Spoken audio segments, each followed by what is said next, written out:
यसलाई हुन्छ यो के हो अरे के खाँदै हुनुहुन्छ बस करेली काँडा करेली काँडा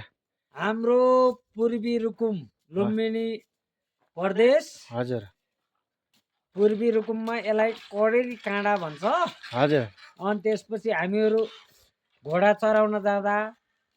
अनि बाख्रा गोला गएका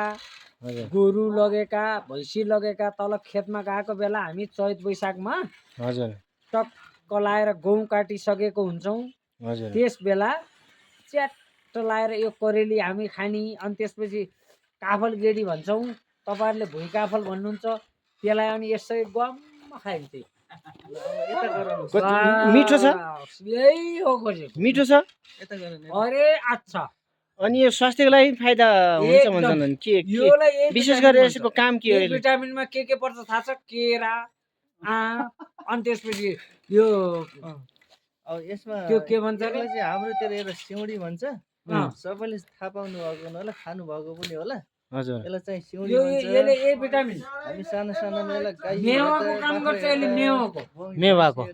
मेवा पनि ए भिटामिन हो केरा पनि ए भिटामिन हो होइन आज यता र ढाड दुखेको सन्चो हुन्छ डी भिटामिनको काम गर्छ यसले आज यता घुम्दै आउने क्रममा यता फेला पारियो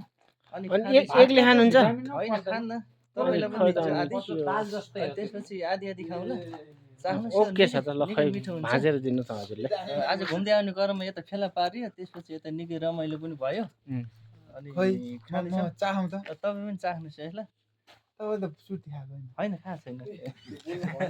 खान्छु भनेको यो खाने भनेर खाइएन ल ल सुरु गरौँ हो कस्तो मिठो मिठो हो